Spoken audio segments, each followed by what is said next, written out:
হজরত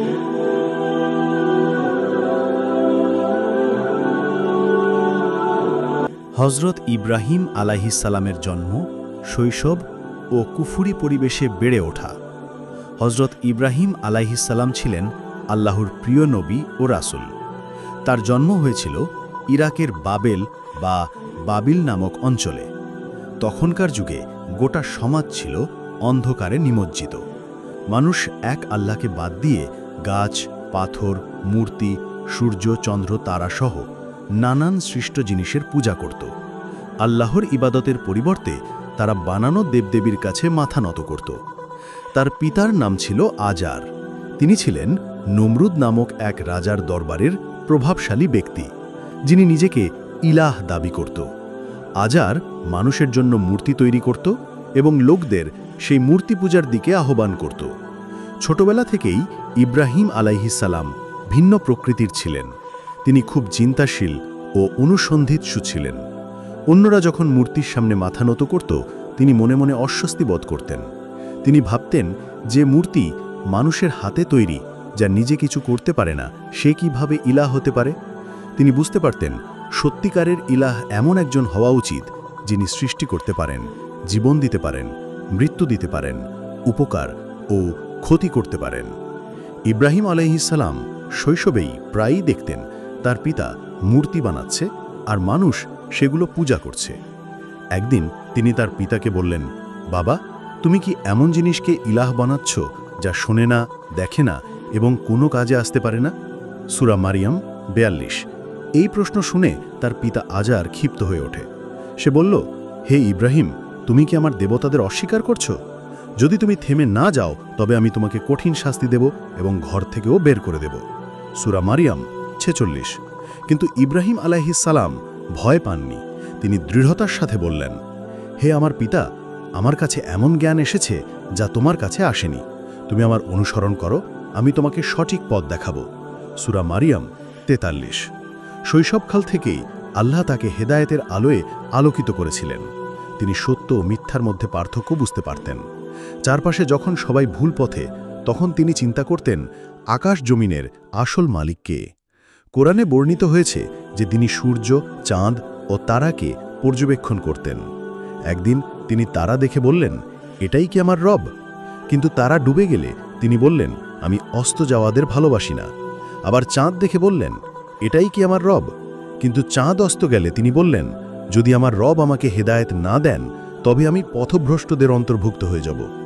সূর্য উদিত হলে তিনি ঘোষণা দিলেন, হে আমার সম্প্রদায়, আমি তোমাদের শিরক থেকে মুক্ত। আমি আসমান ও জমিনের সৃষ্টার দিকে মুখ ফিরিয়েছি, আমি তার সাথে কাউকে শরিক করব না। সূরা আনাম ৭৬ থেকে ৭৯। এইভাবেই ইব্রাহিম আলাইহিস সালাম ছোটবেলা থেকে সত্যের অনুসন্ধান করতেন। তিনি একা হলেও সত্যের উপর অবিচল ছিলেন। তার জাতি সবাই যখন মূর্তি পূজায় নিমগ্ন, তিনি তখন ঘোষণা দিচ্ছিলেন, আল্লাহ এক, তার কোনো শরিক নেই। আল্লাহ তাআলা কোরআনে বলেন, আমি ইব্রাহিমকে পৃথিবীতে নিখুঁতভাবে পরীক্ষা করেছি। তিনি সবগুলো পূর্ণ করেছিলেন, তাই আমি তাকে মানব জাতির জন্য নেতা বানালাম। সূরা বাকারা ১২৪। ছোটবেলা থেকেই আল্লাহ তাকে নবুয়তের জন্য প্রস্তুত করছিলেন, যাতে তিনি বড় হয়ে তাওহীদের আলো গোটা মানবজাতির মাঝে ছড়িয়ে দিতে পারেন। আল্লাহর সন্ধান ও মূর্তি পূজার বিরুদ্ধে সংগ্রাম। হজরত ইব্রাহিম আলাইহিস সালাম যখন ধীরে ধীরে বালেগ হলেন, তখন তিনি স্পষ্টভাবে চারপাশের মূর্তি পূজার ভয়াবহতা উপলব্ধি করতে লাগলেন। তিনি দেখলেন মানুষ দিনের পর দিন কাঠ, পাথর আর মাটির তৈরি মূর্তির সামনে মাথা নত করছে, খাবার পেশ করছে, প্রার্থনা করছে, এমনকি নিজেদের কষ্ট দূর করার আশায় সেগুলোর কাছে মিনতি জানাচ্ছে। অথচ তিনি জানতেন এগুলো কোনো কিছুই করতে পারে না। মানুষের হাতে তৈরি এই জিনিসগুলোর ক্ষমতা নেই শোনা, দেখা বা সাড়া দেওয়ার। তার অন্তরে তখন এমন প্রশ্ন জাগত যা অন্য কেউ করার সাহস করত না। তিনি ভাবতেন, কেন মানুষ মিথ্যা উপাস্যের বন্দনা করছে? কেন তারা আল্লাহকে ভুলে গেছে, যিনি সত্যিকার স্রষ্টা? শয়তান সবাইকে পথভ্রষ্ট করে রেখেছিল, কিন্তু আল্লাহ তাকে জ্ঞান ও প্রজ্ঞা দিয়ে ভিন্ন পথে পরিচালিত করেছিলেন। ইব্রাহিম আলাইহিস সালাম নিজের কওমের মাঝে সত্য প্রচার শুরু করলেন। তিনি সরাসরি তাদের বললেন, তোমরা কি সেই মূর্তিগুলোকে পূজা করছো যেগুলো তোমাদের কোনো উপকার বা ক্ষতি করতে পারে না? আল্লাহ ছাড়া যাদের পূজা করছো সেগুলো তোমাদের জন্য কেবল বিভ্রান্তি। সূরা আস-সাফফাত 95-96। তার কথা শুনে লোকেরা অবাক হয়ে গেল, কারণ যুগ যুগ ধরে তাদের পূর্বপুরুষরা এই উপাসনা করত। তারা বলল, আমরা আমাদের বাপদাদাদের এই অবস্থাই পেয়েছি। ইব্রাহিম আলাইহিস সালাম বললেন, তোমরা ও তোমাদের পূর্বপুরুষরা স্পষ্ট পথভ্রষ্টতায় আছো। সূরা আম্বিয়া 54। ইব্রাহিম আলাইহিস সালামের এ কথাগুলোতে পুরো সমাজে আলোড়ন সৃষ্টি হল। মানুষের মনে সন্দেহ জাগল। তারা ভাবল, এই তরুণ ছেলে আমাদের দেবতাদের নিন্দা করছে। অনেকে তাকে অবজ্ঞা করল, কেউ উপহাস করল, কেউ তাকে বিপদে ফেলার পরিকল্পনা করতে লাগল। কিন্তু তিনি নির্ভীকভাবে আল্লাহর একত্ববাদ প্রচার চালিয়ে গেলেন। তিনি কখনো আপোস করেননি, কারণ তার অন্তরে আল্লাহ প্রতি দৃঢ় বিশ্বাস ছিল। একদিন তিনি সমাজের লোকদের সামনে সূর্য, চাঁদ, তারাকে যুক্তি হিসেবে তুলে ধরলেন। তিনি বললেন, তোমরা যাদের পূজা করো তারা নিজেরাই তো সীমাবদ্ধ। তারা ওঠে, ডোবে, হারিয়ে যায়। আমার রব কখনো হারিয়ে যান না। তিনি আসমান ও জমিনের প্রকৃত স্রষ্টা। মানুষ তার যুক্তিতে চুপ হয়ে গেল, কিন্তু তাদের অহংকার ও অন্ধ অনুসরণ তাদের থামতে দিল না। তারা মিথ্যা ধর্ম আঁকড়ে ধরে রইল। এবার ইব্রাহিম আলাইহিস সালাম তাদের সামনে সরাসরি ঘোষণা দিলেন, আমি আল্লাহর দিকে মুখ ফিরিয়েছি, যিনি আসমান জমিন সৃষ্টি করেছেন, আর আমি শিরককারীদের অন্তর্ভুক্ত নই। সূরা আনাম ৭৯। তিনি একাই দাঁড়ালেন গোটা সমাজের বিরুদ্ধে। তার বয়স তখন বেশি নয়, কিন্তু আল্লাহ তাকে যে ঈমানের শক্তি দিয়েছিলেন তা গোটা জাতির তুলনায় শক্তিশালী ছিল। ধীরে ধীরে তার দাওয়া কঠিনতর হয়ে উঠল, কারণ পিতা আজর সহ পুরো সমাজ তাকে বিরোধিতা করল। পিতা তাকে হুমকি দিল, সমাজ তাকে অপমান করল, তবু তিনি থামলেন না। তিনি জানতেন সত্যের পথে একা হতে হয়। আল্লাহর রাসূলদের ইতিহাসে এই শিক্ষা দেয়। ইব্রাহিম আলাইহিস সালাম মানুষের সামনে প্রমাণ করতে চাইলেন যে মূর্তি একেবারেই অক্ষম। তিনি পরিকল্পনা করলেন একদিন একটি বড় কাজ করবেন যা সবার চোখ খুলে দেবে। এভাবেই ধীরে ধীরে তার সংগ্রাম মূর্তি পূজার বিরুদ্ধে এক বিপ্লবের দিকে এগিয়ে যেতে থাকল। মূর্তি ভঞ্জন ও রাজা নমরুদের সাথে বিতর্ক। হজরত ইব্রাহিম আলাইহিস সালাম তার কওমকে বারবার আল্লাহর একত্ববাদ ও মূর্তি পূজার অসারতা সম্পর্কে বুঝালেন, কিন্তু তারা শোনার পরিবর্তে তাকে উপহাস ও হুমকি দিল। তখন তিনি মনে মনে পরিকল্পনা করলেন, একটি বড় কাজ করার মাধ্যমে মানুষকে চমকে দেওয়া হবে, যাতে তারা বুঝতে পারে সত্যিই মূর্তি কিছু করতে পারে না। কোরআনে এসেছে, তখন তিনি এক শপথ করলেন, আমি অবশ্যই তোমাদের মূর্তিগুলোকে ভেঙে ফেলব যখন তোমরা পেছন ফিরবে। সূরা আম্বিয়া ৫৭। একদিন সমাজের সব মানুষ একটি উৎসবের জন্য শহরের বাইরে চলে গেল। ইব্রাহিম আলাইহিস সালাম সুযোগ বুঝে মূর্তির মন্দিরে প্রবেশ করলেন। সেখানে তিনি দেখলেন অসংখ্য বড় ছোট মূর্তি রাখা আছে, যাদের সামনে খাবার পেশ করা হয়েছে। তিনি ব্যঙ্গ করে বললেন, তোমরা খাচ্ছ না কেন? বলো কিছু, কেন বোবা হয়ে আছো? তারপর তিনি কুঠার নিয়ে একে একে সব মূর্তি ভেঙে ফেললেন। তবে একটি বড় মূর্তি তিনি অক্ষত রাখলেন এবং সেই বড় মূর্তির গলায় কুঠার ঝুলিয়ে দিলেন। তার উদ্দেশ্য ছিল মানুষ যেন নিজেরাই বিচার করতে পারে এদের অসহায়ত্ব। উৎসব শেষে লোকেরা ফিরে এসে দেখে সব মূর্তি ভাঙা পড়ে আছে। তারা আতঙ্কে চিৎকার করতে লাগলো, আমাদের দেবতাদের কে ভেঙে দিল? কেউ বলল, আমরা শুনেছি এক তরুণ ছেলে এদের নিন্দা করছিল, তার নাম ইব্রাহিম। সঙ্গে সঙ্গে তাকে ধরে আনা হলো। লোকেরা বলল, হে ইব্রাহিম, তুমি কি আমাদের দেবতাদের সাথে এ কাজ করেছ? ইব্রাহিম শান্তভাবে উত্তর দিলেন, না, বরং এই বড় মূর্তিটিই করেছে। তোমরা চাইলে ওকেই জিজ্ঞেস করে দেখো, যদি কথা বলতে পারে। সূরা আম্বিয়া ৬৩। লোকেরা হতভম্ব হয়ে গেল। তারা জানত মূর্তি কথা বলতে পারে না। নিজেদের মধ্যেই স্বীকার করে নিল, তুমি জানো এরা কিছুই বলতে পারে না। কিন্তু অহংকার তাদের সত্য স্বীকার করতে দিল না। তারা চিৎকার করে বলল, ইব্রাহিমকে জ্বালিয়ে দাও, তাকে আগুনে ফেলে দাও, আমাদের দেবতাদের রক্ষা করো। সূরা আম্বিয়া ৬৮। এদিকে ইব্রাহিম আলাইহিস সালামের খবর পৌঁছে গেল রাজার কাছে। সেই সময়কার শাসক ছিল নমরুদ। সে নিজেকে ইলাহ দাবি করত। সে মানুষকে বোঝাতো জীবন ও মৃত্যুর ক্ষমতা তার হাতে। যখন সে জানতে পারল ইব্রাহিম তার দেবতাদের ভেঙেছে, তখন তাকে ডেকে পাঠালো। নমরুদ গর্বভরে বলল, তুমি যার প্রতি ঈমান এনেছ সে কে? ইব্রাহিম বললেন, আমার রব তিনি, যিনি জীবন দেন, মৃত্যু দেন। নমরুদ উত্তর দিল, জীবন আর মৃত্যু দেওয়া আমার হাতেও আছে। প্রমাণস্বরূপ সে দুজন বন্দীকে সামনে আনল, একজনকে হত্যা করল আর একজনকে ছেড়ে দিয়ে বলল, দেখো, আমি একজনকে মৃত্যুদণ্ড দিলাম আর একজনকে বাঁচিয়ে দিলাম, আমিও জীবন মৃত্যু দেই। ইব্রাহিম সাথে সাথে বললেন, আল্লাহ সূর্যকে পূর্ব দিক থেকে উদিত করান, তুমি একে পশ্চিম দিক থেকে উদিত করাও তো। একথায় নমরুদ নির্বাক হয়ে গেল, সে কোনো উত্তর দিতে পারল না। সূরা বাকারা 258। এই বিতর্কে সত্য স্পষ্ট হয়ে গেল। নমরুদের শক্তি, তার অহংকার সব মিথ্যা প্রমাণিত হলেও জনগণ তার ভয়ে সত্যকে মেনে নিল না, বরং তারা ইব্রাহিমকে হত্যা করার পরিকল্পনা করল। তাদের ষড়যন্ত্র চলতে থাকল, আর আল্লাহর নবী ধৈর্য ধরে অপেক্ষা করতে লাগলেন। অগ্নিকুণ্ডে নিক্ষেপ ও আল্লাহর সাহায্য। ইব্রাহিম আলাইহিসাল্লামের সাহসী বক্তব্য এবং মূর্তি ভেঙে ফেলার ঘটনা গোটা জাতিকে উত্তেজিত করে তুলেছিল। তারা সিদ্ধান্ত নিলেন এই তরুণকে কঠিনতম শাস্তি দিতে হবে, যাতে আর কেউ ভবিষ্যতে তাদের দেবতাদের অবমাননা করার সাহস না পায়। তখন তারা রাজার কাছে গিয়ে বলল, ইব্রাহিমকে আগুনে পুড়িয়ে মারো, এভাবেই তোমরা তোমাদের দেবতাদের রক্ষা করতে পারবে। সূরা আম্বিয়া 68। রাজা নমরুদও এই প্রস্তাবে সম্মতি দিল। সঙ্গে সঙ্গে লোকেরা বিশাল এক অগ্নিকুণ্ড তৈরির প্রস্তুতি নিতে শুরু করল। চারপাশ থেকে কাঠ সংগ্রহ করা হলো। বহুদিন ধরে মানুষ কাঠ জড়ো করতে থাকল। এত কাঠ জমল যে পাহাড় সমান স্তূপ তৈরি হলো। তারপর সেই কাঠে আগুন ধরানো হলো। অল্প সময়ের মধ্যেই এমন ভয়াবহ আগুন জ্বলতে লাগল যে তার শিখা আকাশ ছুঁয়ে ফেলল। এত বড় আগুন কেউ আগে কখনো দেখেনি। দূর থেকে দাঁড়ালেও তার তাপ সহ্য করা যাচ্ছিল না। আগুনের তাপে পাখিরা আকাশে উড়তে পারছিল না। মানুষ ভয়ে দূর থেকে দাঁড়িয়ে দেখছিল। এখন প্রশ্ন ছিল কিভাবে ইব্রাহিম আলাইহিসাল্লামকে এই আগুনে নিক্ষেপ করা হবে, কারণ আগুনের কাছে যাওয়াই অসম্ভব ছিল। তখন তারা এক বড় ধরনের যন্ত্র তৈরি করল।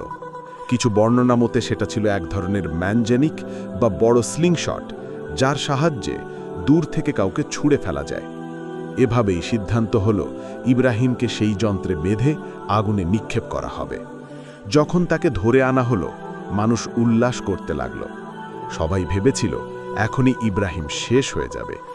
কিন্তু সেই মুহূর্তে ইব্রাহিম আলাইহিসাল্লাম একটুও ভয় পাননি। তিনি আল্লাহর উপর ভরসা রেখেছিলেন। বর্ণিত আছে তাকে যখন নিক্ষেপের জন্য যন্ত্রে রাখা হলো, তখন তিনি বললেন, হাসবি আল্লাহু ওয়া নি'মাল ওয়াকিল, অর্থাৎ আল্লাহই আমার জন্য যথেষ্ট এবং তিনিই সর্বশ্রেষ্ঠ কারিগর। সহিহ বুখারী। তিনি পূর্ণ আস্থা রেখেছিলেন যে আল্লাহ তাকে রক্ষা করবেন। অবশেষে তাকে আগুনে নিক্ষেপ করা হলো।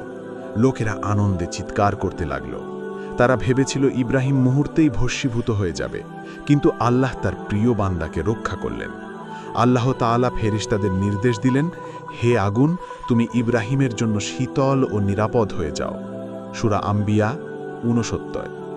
সঙ্গে সঙ্গে আগুন তার স্বভাব পরিবর্তন করে ফেলল। যে আগুন এতক্ষণ ভয়াবহভাবে জ্বলছিল তা ইব্রাহিম আলাইহিসাল্লামের জন্য ঠান্ডা ও আরামদায়ক হয়ে গেল। তিনি আগুনের ভেতরে আল্লাহর ইচ্ছায় নিরাপদে রইলেন। তার শরীরে কোনো ক্ষতি হল না, পোশাকও পড়ল না, শুধু তার বাঁধার রশিগুলো পুড়ে ছিঁড়ে গেল। তিনি আগুন থেকে মুক্ত হয়ে দাঁড়ালেন। মানুষ এই দৃশ্য দেখে হতবাক হয়ে গেল। তারা নিজেদের চোখকেও বিশ্বাস করতে পারছিল না। এত ভয়ঙ্কর আগুন, যেখানে মুহূর্তে যে কোনো কিছু ভস্মীভূত হয়ে যায়, সেখানে ইব্রাহিম শান্তিতে বসে আছেন। এটা স্পষ্ট প্রমাণ হয়ে গেল যে তিনি মিথ্যা বলেননি, বরং তিনি আল্লাহর প্রিয় বান্দা। কিন্তু তাদের হৃদয় এতটাই কঠিন ছিল যে সত্য মেনে নিতে রাজি হল না। তারা বলল, এ জাদু, এটা কোনো কেরামত নয়। তারা নিজেদের ধ্বংস ডেকে আনল। ইব্রাহিম আগুন থেকে বেরিয়ে এলেন, তার চেহারায় বিজয়ের হাসি। এ ঘটনার মাধ্যমে আল্লাহ তাআলা গোটা জাতির সামনে প্রমাণ করে দিলেন যে মূর্তিগুলো কিছুই করতে পারে না, বরং সত্যিকারের ইলাহ শুধু আল্লাহ। কিন্তু তবুও অধিকাংশ লোক সত্য মেনে নিল না। তবে কিছু মানুষ তার দাওয়াহে প্রভাবিত হয়ে ঈমান গ্রহণ করলেন। তাদের মধ্যে ছিলেন হযরত লূত আলাইহিসসালাম, যিনি পরে নবী হিসাবে প্রেরিত হন। এ ঘটনার পর ইব্রাহিম আলাইহিসাল্লাম বুঝলেন এ জাতি আর সত্য গ্রহণ করবে না, তাই তিনি সিদ্ধান্ত নিলেন আল্লাহর পথে হিজরত করবেন। তিনি আল্লাহর উপর ভরসা করে বললেন, আমি আমার রবের দিকে হিজরত করছি, নিশ্চয়ই তিনি মহাশক্তিধর, প্রজ্ঞাময়। সূরা আনকাবুত ২৬। এভাবেই শুরু হলো তার জীবনের নতুন অধ্যায়, যেখানে তিনি এক দেশ থেকে আর এক দেশে ভ্রমণ করবেন এবং মানুষের মাঝে তাওহীদের আলো ছড়িয়ে দেবেন। হজরত ইব্রাহিম আলাইহিসসালামের হিজরত, হাজেরা ও ইসমাইল আলাইহিসসালামের ঘটনা। হজরত ইব্রাহিম আলাইহিসসালাম আল্লাহর প্রিয় নবী ও রাসূল ছিলেন। তার জীবনের গুরুত্বপূর্ণ অধ্যায়গুলোর মধ্যে অন্যতম ছিল তার হিজরত এবং পরিবারের মাধ্যমে আল্লাহর নির্দেশ পালন। বৃদ্ধ বয়সে আল্লাহ তাকে সন্তানের দান করলেন। প্রথমে তিনি হজরত হাজেরা আলাইহিসসালামের গর্ভে হজরত ইসমাইল আলাইহিসসালামের পিতা হন। সন্তানের জন্মের পরই আল্লাহ তাআলা তার উপর একটি বড় পরীক্ষা রাখলেন। তিনি হজরত ইব্রাহিমকে নির্দেশ দিলেন যে তিনি তার স্ত্রী হাজেরা ও শিশুমাত্র ইসমাইলকে এক নির্জন, পানিশূন্য এবং জনশূন্য স্থানে রেখে আসবেন। এটি পরবর্তীতে মক্কা মুকাররমা নামে পরিচিত হয়। হজরত ইব্রাহিম আলাইহিসসালাম আল্লাহর আদেশ পালন করতে গিয়ে হাজেরা ও শিশুটিকে সেখানে রেখে আসেন। হাজেরা আলাইহিসসালাম বিস্ময়ে বলেন, হে ইব্রাহিম, আপনি আমাদের এখানে রেখে যাচ্ছেন, অথচ এখানে পানি নেই, খাদ্য নেই, কোনো মানুষ নেই। ইব্রাহিম আলাইহিসসালাম শান্তভাবে মাথা নেড়ে আল্লাহর নির্দেশ মেনে চলার সংকল্প প্রকাশ করেন। হাজেরা আলাইহিসসালাম তখন বিশ্বাস করলেন আল্লাহ তার ও তার সন্তানদের ধ্বংস করবেন না। তিনি শিশুকে কোলে নিয়ে সেই নির্জন স্থানে থাকলেন। দিন দিন পানির অভাবে শিশু পাততে থাকল। হাজারা দৌড়ে সাফা ও মারওয়া পাহাড়ের মাঝে পানি খুঁজতে লাগলেন। তিনি 7 বার পাহাড়গুলো অতিক্রম করে পানি খুঁজলেন।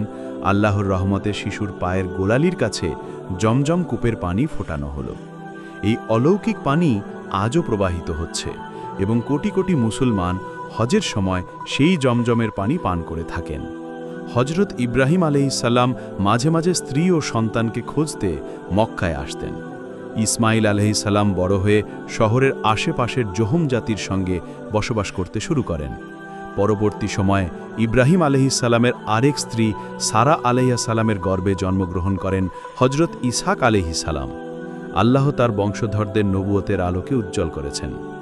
একসময় ইব্রাহিম আলাইহিসসালাম স্বপ্ন দেখলেন যে তিনি তার প্রিয় সন্তান ইসমাইলকে কুরবানি করছেন। 3 রাত পরপর এই স্বপ্ন দেখা হলো। তিনি নিশ্চিত হলেন এটি আল্লাহর নির্দেশ। তিনি ইসমাইলকে বললেন, হে আমার প্রিয় সন্তান, আমি স্বপ্নে দেখেছি তোমাকে কুরবানি করছি, এ বিষয়ে তোমার কি মত? ইসমাইল আলাইহিসসালাম বললেন, হে আমার প্রিয় পিতা, আল্লাহর নির্দেশ পালন করুন, ইনশাআল্লাহ আপনি আমাকে ধৈর্যশীলদের অন্তর্ভুক্ত পাবেন। পিতা ও পুত্র উভয়ে আল্লাহর প্রতি পূর্ণ সমর্পণ করলেন। যখন ইব্রাহিম ছুরিটি তার গলায় চালাতে যাচ্ছিলেন, তখন আল্লাহ তাৎক্ষণিকভাবে জান্নাত থেকে একটি দুম্বা পাঠালেন, যা ইসমাইলের পরিবর্তে কুরবানি হিসেবে গ্রহণ করা হলো। এই ঘটনার মাধ্যমে কুরবানির প্রথা শুরু হয় এবং আজও মুসলিমরা ঈদ উল আজহার দিনে সেই সুন্নাত পালন করে থাকেন।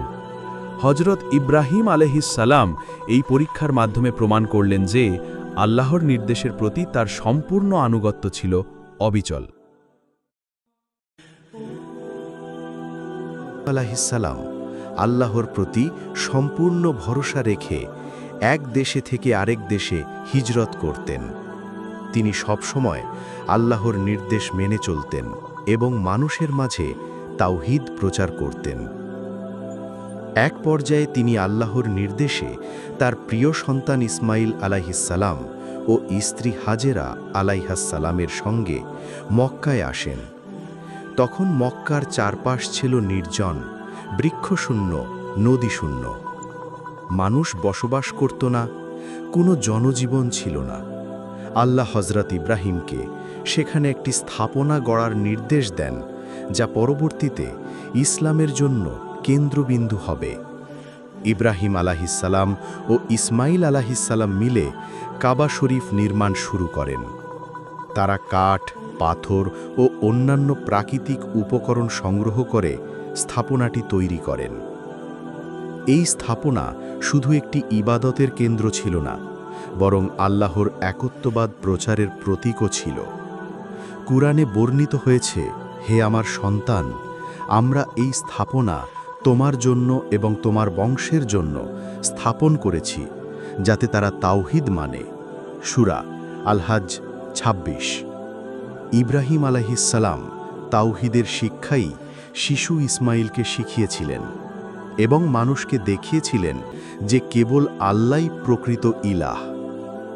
এ সময় হজরত হাজেরা আলাইহিসসালাম নিজ সন্তানকে খাদ্য ও পানীয় সরবরাহ করার জন্য অতন্ত্র প্রাণ হয়ে কাজ করতেন।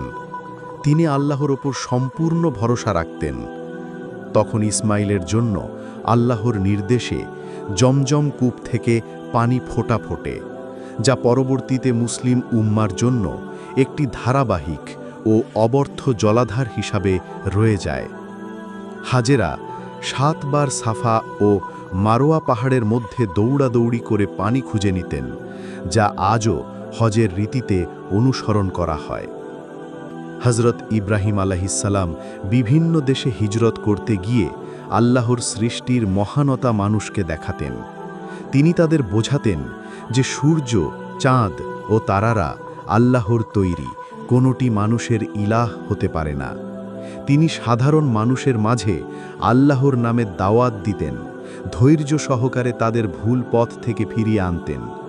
কখনো কখনো তাকে শত্রুতা ও উপহাসের মুখোমুখি হতে হতো, তবে তার ধৈর্য, সাহস ও ঈমানের জোরে সব বাধা অতিক্রম করতেন। মক্কায় কাবা নির্মাণের পর ইব্রাহিম আলাইহিসসালাম পূর্ণ সমর্পণ ও তাওহীদের শিক্ষা দিয়ে গেছেন। কুরআনে এসেছে, হে আমার সন্তান, আমরা তোমাদের জন্য মক্কা নিরাপদ করেছি, এটি আমার আশ্রয়স্থল। এখানে মানুষের জন্য নিরাপদ পথ স্থাপন করেছি। সূরা আল-হজ ২৬। কাবা শরীফ পরবর্তীতে মুসলিমদের নেক ও বিশুদ্ধ ইবাদতের কেন্দ্র হয়ে দাঁড়ায়। হজরত ইব্রাহিম আলাইহিসসালাম কখনো থেমে থাকেননি। তিনি জানতেন এই পৃথিবীতে মানুষের ঈমান দৃঢ় করা এবং আল্লাহর একত্ববাদ প্রতিষ্ঠা করা তার গুরুত্বপূর্ণ দায়িত্ব। তাই তিনি নিজের বাকি জীবন সম্পূর্ণভাবে আল্লাহর আদেশ পালন এবং মানবজাতিকে তাওহীদের দিকে ডাকার জন্য উৎসর্গ করেছিলেন।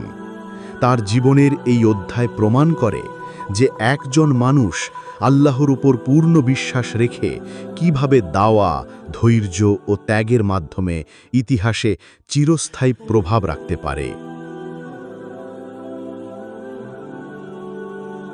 হজরত ইব্রাহিম আলাইহিসসালামের শেষ পরীক্ষা ও ইসলামের স্থায়ী প্রভাব। হজরত ইব্রাহিম আলাইহিসসালামের জীবনের অন্যতম বড় পরীক্ষা ছিল আল্লাহর প্রতি সম্পূর্ণ সমর্পণ এবং ত্যাগ। তিনি সর্বদা আল্লাহর ইচ্ছার প্রতি দৃঢ় থাকতেন এবং নিজের ব্যক্তিগত সুখ ও স্বাচ্ছন্দ্যের চেয়ে আল্লাহর নির্দেশকেই সর্বোচ্চ স্থান দিতেন। তার জীবনের এই অধ্যায়ের সবচেয়ে বড় উদাহরণ হল কুরবানির ঘটনা। বৃদ্ধ বয়সে ইব্রাহিম স্বপ্নে দেখলেন যে আল্লাহ তাকে তার প্রিয় সন্তান ইসমাইলকে কুরবানি করার আদেশ দিয়েছেন।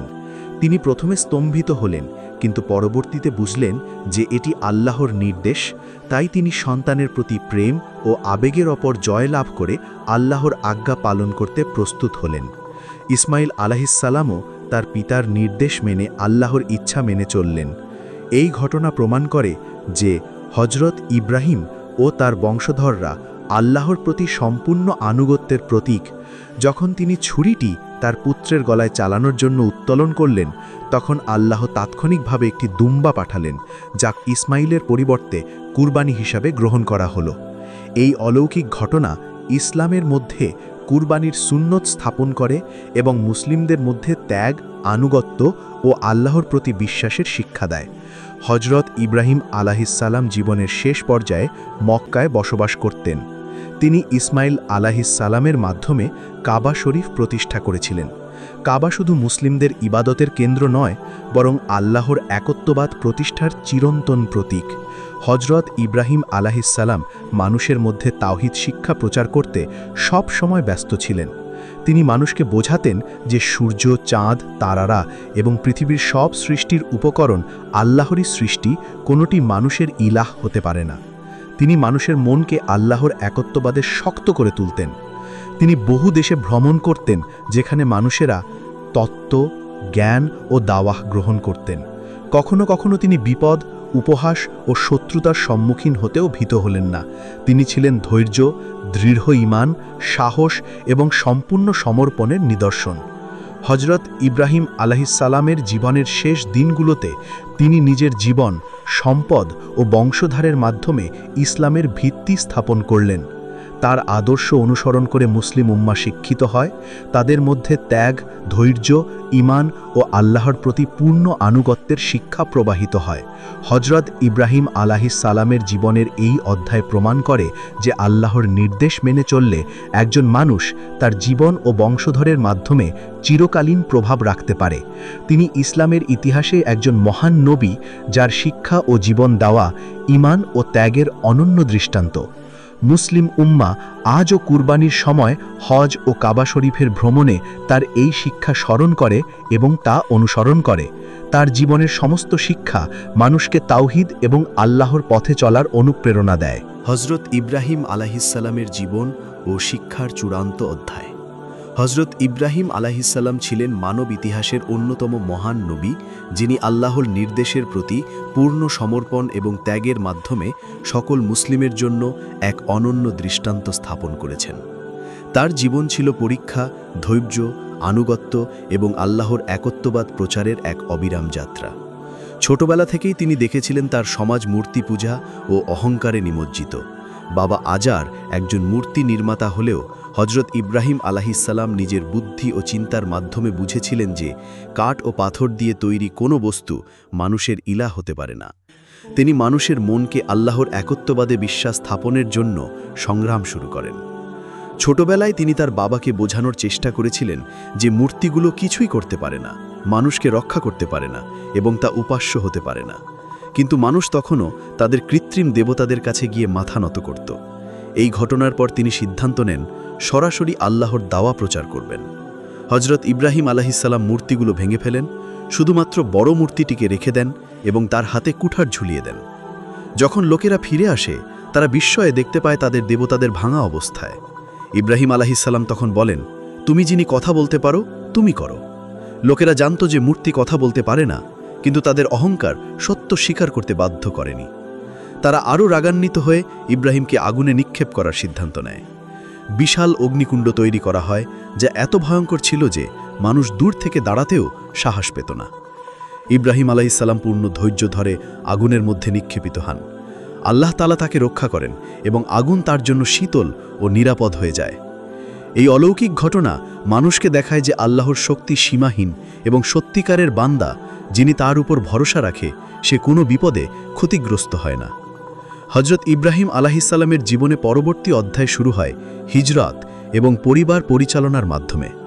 বৃদ্ধ বয়সে তিনি হজরত হাজেরা ও হজরত ইসমাইল আলাইহিসসালামের সঙ্গে নির্জন মক্কায় আসেন। সেখানে তিনি কাবা শরীফ নির্মাণ শুরু করেন। কাবা শুধু একটি স্থাপনা নয়, বরং আল্লাহর একত্ববাদ ও তাওহীদ প্রতিষ্ঠার চিরন্তন প্রতীক। হাজেরা আলাইহিসসালাম 7 বার সাফা মারুয়া পাহাড়ের মধ্যে দৌড়ে পানি খুঁজে পান এবং আল্লাহর করুণায় জমজম কূপের পানি ফোটে, যা আজও মুসলিম উম্মাহার জন্য অনন্য উৎস। এই ঘটনা প্রমাণ করে যে আল্লাহর উপর পূর্ণ ভরসা ও ধৈর্যই মানব জীবনের সবচেয়ে বড় শক্তি। হজরত ইব্রাহিম আলাইহিসসালামের বংশধররা তার দাওয়া ও জীবনচর্চা অনুসরণ করে ইসলামের ভিত্তি গঠন করে। হজরত ইসমাইল আলাইহিসসালাম মক্কায় বসবাস করতে শুরু করেন এবং পরবর্তীতে কাবা শরীফের দায়িত্ব পান। হজরত ইব্রাহিম আলাইহিসসালাম বিভিন্ন দেশে ভ্রমণ করে মানুষের মধ্যে আল্লাহর একত্ববাদ প্রচার করতেন। তিনি মানুষকে বোঝাতেন যে সূর্য, চাঁদ, তারারা এবং পৃথিবীর সমস্ত সৃষ্টির উপকরণ আল্লাহরই সৃষ্টি। কোনো জিনিসই মানুষের ইলাহ হতে পারে না। তিনি মানুষের মনকে আল্লাহর প্রতি বিশ্বাস স্থাপন করতে দৃঢ় ও ধৈর্যশীল দাওয়া দিতেন। হজরত ইব্রাহিম আলাইহিসসালামের জীবন আমাদের শেখায় যে আল্লাহর নির্দেশ মানার জন্য ধৈর্য, সমর্পণ এবং ঈমান অপরিহার্য। তিনি শুধু নিজের জন্যই নয়, ভবিষ্যতের বংশধরের জন্য ত্যাগ করেছিলেন। কুরবানির ঘটনা, হিজরত, কাবা নির্মাণ এবং জমজম কূপের অলৌকিক ঘটনা আজও মুসলিমদের জন্য শিক্ষা ও প্রেরণার উৎস। তার জীবন প্রমাণ করে যে একজন মানুষ আল্লাহর উপর পূর্ণ বিশ্বাস রাখলে সমস্ত বিপদ, শত্রুতা ও পরীক্ষার মধ্যেও সফল হতে পারে। বন্ধুরা, যদি আপনি হজরত ইব্রাহিম আলাইহিসসালামের এই বিস্তৃত জীবন কাহিনী পছন্দ করে থাকেন, তাহলে সাবস্ক্রাইব করুন আমাদের চ্যানেল রাজন ইসলামিক মিডিয়াকে, লাইক দিন, কমেন্ট করুন এবং শেয়ার করুন, যেন আরও মানুষ ইসলামের মহান নবীদের জীবন জানতে পারে। পরবর্তী ভিডিওতে আমরা বিস্তারিতভাবে হজরত ইসমাইল আলাইহিসসালামের জীবন কাহিনী বর্ণনা করব, যেখানে তার ত্যাগ, ধৈর্য ও আল্লাহর প্রতি পূর্ণ আনুগত্যের গল্প থাকবে। নিশ্চিত থাকুন, পরবর্তী পর্বটি মিস করবেন না।